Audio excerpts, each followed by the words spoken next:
Sairaj?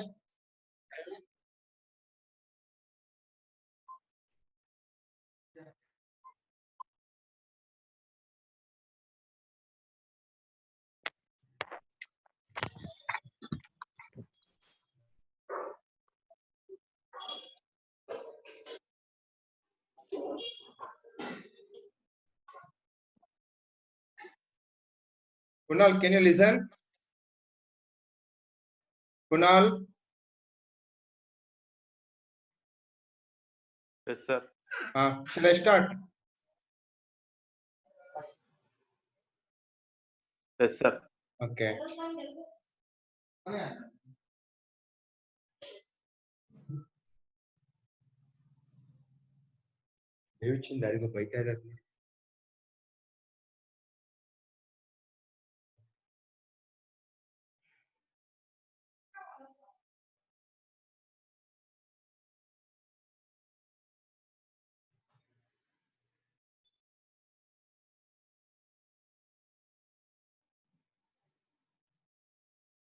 Last class, we discussed about engineering materials. The engineering materials are classified into metals and alloys. And again, the engineering materials are classified into non-metals. See, the engineering material, actually, the definition of engineering material is the material is manufactured for the requirement of the human being, a requirement of the industry, a requirement of the country. According to that, we manufacture the materials for our requirement or our day-to-day life. So again, come to the point, the engineering materials are classified in the metals and non-metals. In the metal case, the metal is classified into ferrous and non-ferrous. The ferrous means the iron family, the cast iron, gray cast iron, big iron, like that. In the steel, carbon steel, alloy steel, tool steels. So whichever the steel tools we use in our house, kitchen, scissors, knife, and all those things. Next, come to the point. This is the main classification of engineering materials. All of you give more interest to this, and the examination, you have to write this diagram in the examination. The very first question in the fourth module is explain briefly the engineering materials. All of you, please write down the question. Explain briefly the engineering materials. Explain briefly the engineering materials. So for that, the engineering material is classified into metals and alloys, first classification. Second classification is non-metals. In metals and alloys, anyway, you have two. One is ferrous, other one is non-ferrous. Ferrous means belongs to iron family. Non-ferrous means living iron, remaining all the metals. Example, aluminium and its alloy, copper and its alloy, nickel and its alloy, all the metal other than iron, it's called non-ferrous. Next, come to the point, non-metal. So non-metal means that may be plastic or polymers, that may be composite material, that may be ceramics. Like that, you have three classification: polymers, ceramics, and composites. So here you have the examples of polymers, ceramics, and composites. So this is very, very important. All of you, please mark it very, very important, and you can expect this question in the examination. This time, 100% guarantee you have this question in the examination. See, on almost all the question paper, you have a question on engineering materials. Next, come to the point, very, very important. So all of you write down the question. All of you write down the question. Define the following. Define the following mechanical properties of metals. All of you write down. Mark it very, very important. You can expect this question in the examination. Without this question, there is no question paper at all. almost all the question paper, you have a question on definition of mechanical properties. Mechanical properties. Please, all of you write down. Define the following mechanical properties. You have here 12 properties. In the examination, you write minimum 8 for 5 marks. Minimum 8 properties of metals, mechanical properties of metals. You write minimum 8. First definition is strength. Say the strength of the person is more. What do you understand? That is nothing but he has very much energy to resist external load or external forces. In the same way, in the metal, which is the property of the material, resist externally applied forces without breaking. Remember, without breaking. If it breaks, then you can say the material has less strength. Usually, this is represented in Newton meters. Newton meters. Next, come to the point, stiffness. See, stiffness is defined as the material to resist the deformation. Say, if you apply the load or if you apply the force, it should not change its shape and size. That is nothing but stiffness. The modulus of elasticity. So, almost in the elements of civil engineering, you already studied the modulus of elasticity for measuring of stiffness. Next, come to the point, elasticity. Say, there will be two types of properties. One is elasticity, other one is plasticity. See, after, say for example, if you load the specimen in tension within the elastic limit, there is no deformation. So after the elastic limit, there will be a deformation. That deformation means the change in shape and size of the specimen. So within elastic limit, there is no deformation. That is called elasticity. After the elastic limit, there will be a deformation. That deformation is permanent and you cannot change the shape and size after the plastic limit. So this plastic limit is very much essential for plastic deformation of metals. Next, come to the point, the ductility, the material property of the material drawn into wire. Drawn into wire. So this is the property of metal. That is nothing but the metal can be drawn into the wire. Next, come to the point, brittleness. So you can observe the brittleness in the cast iron, branch, and concrete. So brittleness means if you apply the load, so all of a sudden crack takes place or all of a sudden specimen breaks. Next, malleability. Malleability is the property of the metal that can be drawn into the sheets. Drawn into the sheets. There is the property of the metal that can be drawn into the sheets. So this is very much essential for sheet metal applications. The example is a two-wheeler, fuel tank, body, rim, and in case of bodybuilding of the truck and bus. Next, come to the point, the toughness. Toughness is nothing but the property of the material to resist the fracture. That's the failure of the specimen. Next, come to the point, the resilience. Resilience is the absorb the energy when you apply the load.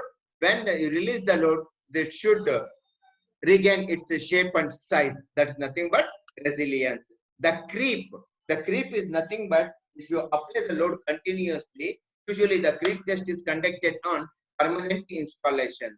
That is nothing but the beam, guy wires, and other items. The creep test is very, very important to calculate the life of the instrument, the life of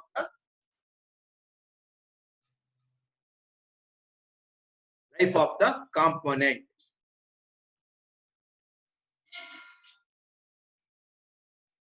Next, fatigue. Say fatigue is nothing but repeated loading of the component. Repeated loading of the component. This is nothing but cyclic loading of the component. So how much life the material can withstand, how much load the metal can withstand. There is nothing but The fatting is nothing but the repeated stress or cycling load on the specimen. So this is the properties considering for design of shaft, design of machine members. Next come to the point hardness. Hardness is defined as that is nothing but it's the resistance to abrasion or scratch on the metal. So this is very much essential for the impact load and other type of load applied on the specimen. So that's very, very essential for mechanical properties for design of shaft and design of machine tool members and other items in the engine, boiler, and turbines. So where you require more hardness in some components and less hardness in some components. Then come to the point, say the classification of ferrous and its ferrous alloys, or you can say the ferrous metals. That is classified into two. One is cast iron containing more than 2% of carbon and steel containing less than 2% of carbon. So all of you observe here, say the ferrous alloy classified into currently. ಮೇಲೆ ಬಟ್ಟೆ ಹೌದಾ ಇದು ಗಿಡದ ಹೀಗೆ ಮಾಡ್ಬೇಕು ಹೇಳ್ತೀನಿ ಹೀಗೆ ಮಾಡ್ಬೇಕು ಮತ್ತಂದ್ರೆ ಹಾಳಾಗ್ಬಿಡುತ್ತೆ ಒಂದ್ ನಿಮಿಷ ಒಂದೇ ಒಂದ್ ನಿಮಿಷ ಸಾಯಿರಾಜ್ ಲಕ್ಷ್ಮಿ ಅಮ್ಮನ್ ಕರಿಯ the cast iron and steel. The cast iron contains more than 2% carbon and the steel containing 2% carbon. Next, come to the point. Say all of you remember the classification of ferrous alloys in the examination. You have the classification question. So here the cast iron is classified into gray cast iron, malleable cast iron, SG iron, spheroidal graphite iron, or ductile iron, or nodular iron. See, it is called nodular iron. It contains the nodular structure. Nodular structure. All of you see nodules. The same type of structure is present in the cast iron. Next, white cast iron, chilled cast iron, and allied cast iron. See, these are all the classification of cast iron. Each one has its own type of application. So for manufacturing engine components, boiler components, and other components. Next, come to the point, the steel containing less than 2% carbon. Less than 2% carbon. For this, a very good example is low carbon steel, medium carbon steel, and high carbon steel. Say you have lot of tools in the machine shop, lot of tools in the workshop, and you have tools in your house that may be chisel, that may be scissor or knife and other tools which you have. So those things are all manufactured from low carbon steel, medium carbon steel, and high carbon steel because it withstand the high pressure. That is nothing but it withstand high stresses without changing its shape. The edge should be remain same. The sharpness and the edge should be remain same after the use of the tools. Next, come to the point, the alloy steel. See the classification of alloy steel: silica steel, nickel steel, chromium nickel steel. See all of you say the rim of the vehicle, two-wheeler rim of the vehicle, it is made from chromium nickel steel and chromium vanadium steel. So this is used in machine tools. Say some of the machine tools you require the very, very hard steel components that is manufactured from chromium vanadium steel. Next, molybdenum steel and stainless steel. Anyway, you have stainless steel utensils, stainless steel scissor, stainless steel knife, and all those things that is manufactured from stainless steel. See, all the type of steel has their own applications. For example, stainless steel finds application in kitchenwares. Stainless steel finds application in interior decoration as well as exterior decoration. Nowadays, grills are all manufactured from stainless steel. and outside the house, the gates, doors, and all those things, everything is manufactured from stainless steel. So that is the application of stainless steel. Next, come to the point. Say, all of you write down. All of you write down. Write the chemical composition, comma, properties, and applications of the following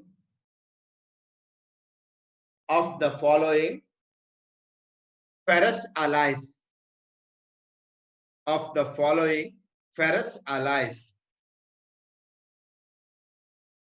Say 100% guarantee this time you have this question in the examination.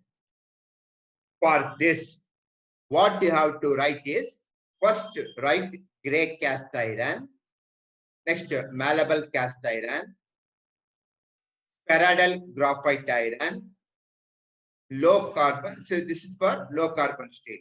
Say you have a question for ferrous metals. You write 3 cast iron, 3 steels for 5 marks. All of you got this? Say 3 alloys for iron, that's the ferrous metals. In the same way, ferrous is classified into 2. One is cast iron, other one is steel. For cast iron, write down 3 types of metal, 3 types of cast iron, and write 3 types of steel. In cast iron, first one is gray cast iron. All of you remember, gray cast iron. Gray means the color indicates the ash color or cement color. That is the color of the gray cast iron. For that reason, it is called as gray cast iron. First, write the composition of the gray cast iron. First, you write down composition. So, what all the metals present in the gray cast iron? Remember, what all the metals present in the gray cast iron? First one, very, very important. The gray cast iron contains 2.5 to 4% of carbon. The cast iron, without the carbon, there is no cast iron. So if you add the carbon to the iron, that becomes cast iron. If you add the carbon to the iron, then it becomes cast iron. In first classification, gray cast iron contains 2.5 to 4% carbon, and next 1 to 3% silica. 1 to 3% silica. So in the examination, don't write in a same line, write one by one. First you write carbon 2.5 to 4%.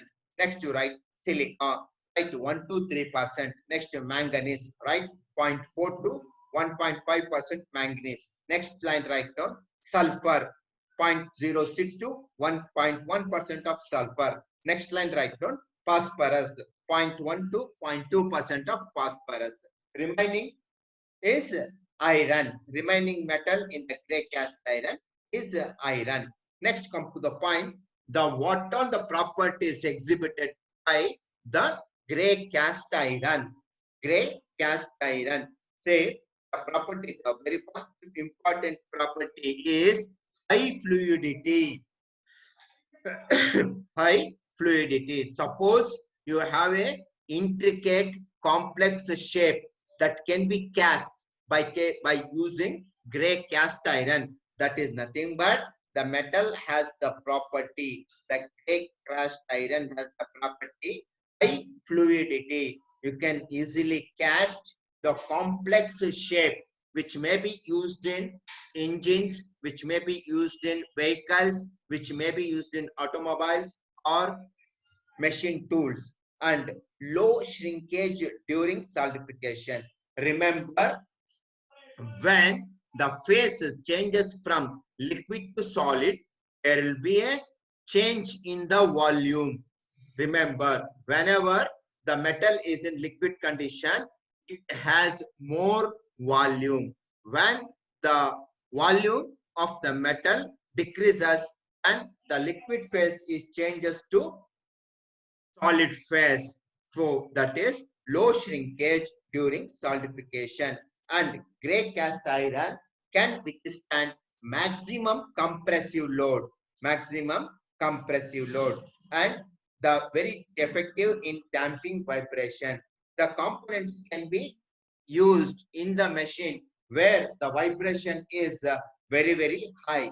Good wear and resistance, that is, if the metal contact takes place, the abrasion or metal removal rate is very less, or you can say negligible in case of gray cast iron. That is nothing but good wear resistance and excellent machinability. See, machinability means you can turn, grind, cut according to the size and shape of the drawing, size of the drawing.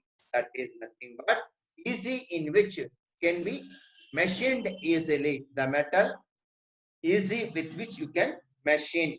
That may be milling, that may be grinding, that may be turning. That is nothing but excellent machinability.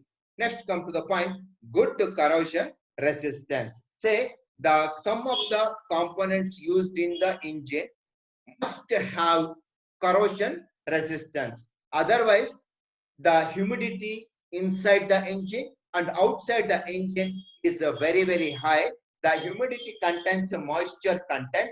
That moisture content affect the metal. If it is the metal is very weak, which has low corrosion resistance, then there may be a corrosion. So for that reason, the gray cast iron can be used for making of components that is used in marine engines. Remember, the marine engine means the engine used in the boat, engine used in the cruise, or engine used in the ship. The components are manufactured from gray cast iron. Gray cast iron. So the gray cast iron has very good corrosion resistance. Next, come to the point. All of you write down applications. Say for all the metal, first write down composition, second properties, third one applications. So if you write this much, that is the composition, properties and application. Come to the gray cast iron. Say the gray cast iron, where they use the gray cast iron, say pressure vessels, cylinder heads, and cylinder head means engine cylinder head, and piston, clutch plate, base structure formations. So all of you say the bottom or base of the machine tool usually manufactured from gray cast iron, because which contains 2.5 to 4% carbon, which has the property to withstand high forces coming from the metal cutting operation.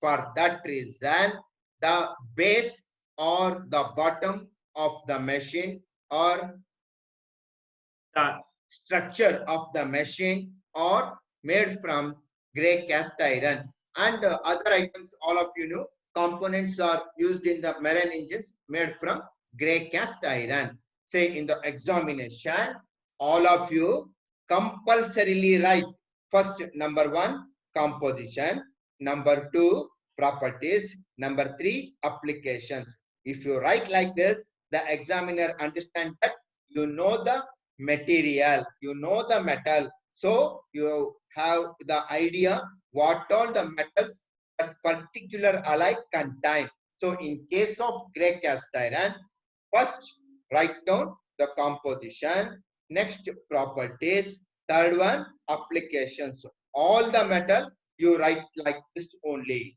you write like this only. Say in the second test, I will give you the question on gray cast iron and other non-ferrous metals. So first you have to write composition,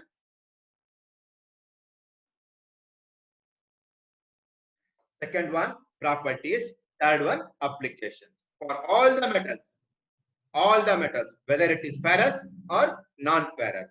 And first, gray cast iron. Next, come to the point.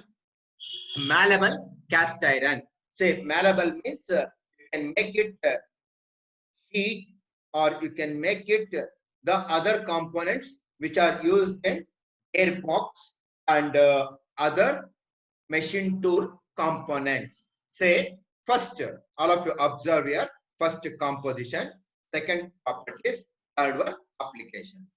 First, malleable cast iron contains 2.5 to 2.6% carbon. First write down carbon, 2.5 to 2.6% carbon. Next line write down silica. Silica, the malleable cast iron contains 1 to 1.4% of silica. And the next line write down manganese, which is nothing but the malleability property can be increased by adding manganese to the iron. Then malleability increases. So the malleable cast iron contains 0.4 to 0.8% manganese. And sulfur, always the sulfur, you have sulfur in all the iron, but all the iron family and iron alloys. But in case of malleable cast iron, the sulfur is less than 1%, and phosphor is also less than 1%, and the remaining metal is iron. So first you write the number one composition, write the carbon, silica, manganese, sulfur, and phosphorus. So in the examination, don't write in a line, one by one you write down. Next, come to the point, the properties of malleable cast iron. See, highly malleable, that can be made into any shape, sheet, thickness, or any casting, or anything that can be made by using malleable cast iron. The name itself indicates malleable into any shape. Malleable into any shape is possible. So for that reason, usually in case of complicated castings, they use the malleable cast iron. And high yield strength and tensile strength. Say in some of the components should withstand high forces coming from the running of the engine, or running of the boiler, or running of the anything. So which requires high yield strength and tensile strength. And next, which has high Young's modulus, and excellent impact strength. Say in some of the machine tools, you have impact load on the component. For example, the water hammer. All of you see the water hammer. Next, the malleable cast iron has very good resistance, corrosion resistance, wear resistance, and machinability, good magnetic properties. Say, in some cases, if you want to produce the magnets for motors or anywhere, if you require magnets, usually they can use the malleable cast iron for manufacturing of magnets. Next, come to the point, very, very important, the applications of malleable cast iron. Say, malleable cast iron has maximum application in machine tools, automobile, and other ways. See here, you have the application of malleable cast iron, that is the manufacturing of gearboxes, conveyor chain, and other applications. In the examination, you have to write minimum 5 applications. Remember, minimum 5 applications in the examination. Then you will get full marks. First, you write the composition. Second, you write the property. Third one, you write the application. Next, come to the point, spheroidal graphite iron, SG iron. In Shumaga, we have Shantala, ductile and gray iron foundry in industrial estate. Many of you seen, or next semester, I will arrange the visit to Shantala ductile and gray iron foundry. So there they manufacture SG iron for the castings. Say, imagine the casting weighs 1 kg to 5 tons. Imagine the capacity of that foundry, Shantala ductile and gray iron foundry. they manufacture the castings minimum of 1 kg to 5 kgs of engine casting. Say, remember and imagine the weight of the casting is 5 tons, not in kgs, 5 tons. Say, you can see the size of the casting. So, spheroidal graphite iron, this is a very important cast iron.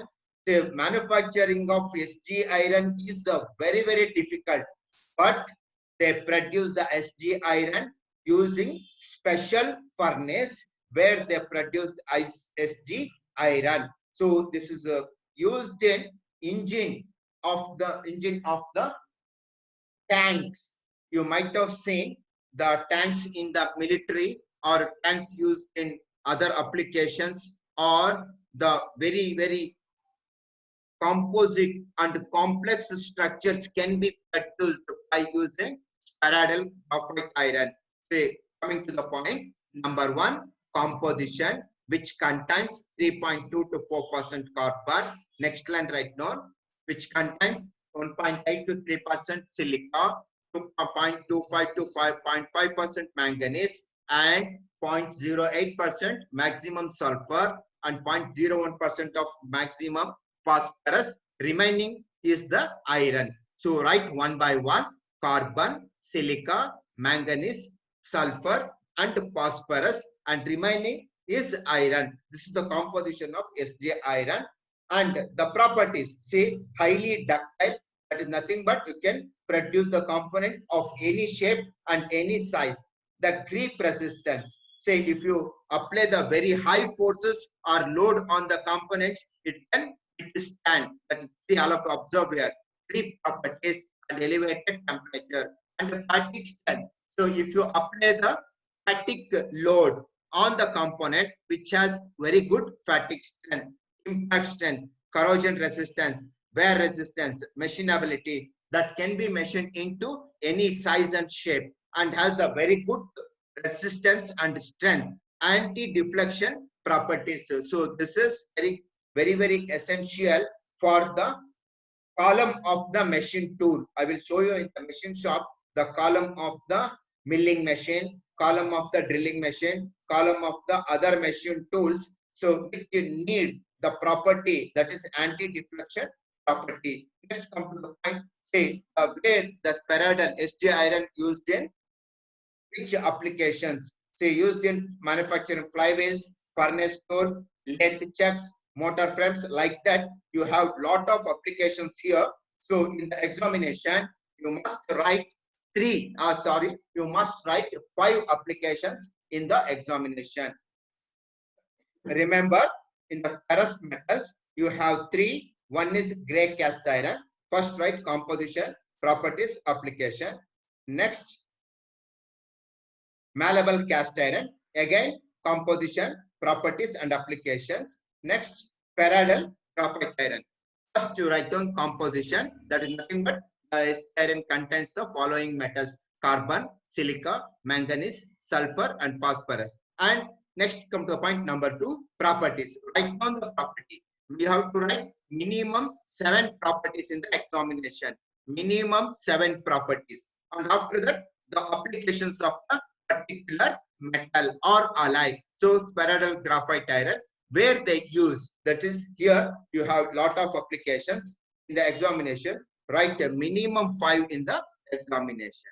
So today I have completed 3: gray cast iron, malleable cast iron, and spheroidal graphite iron. Next, I will start the steel: low carbon steel, medium carbon steel, and high carbon steel. Today I stopped at this stage. Now I stop here and I will continue in the next class.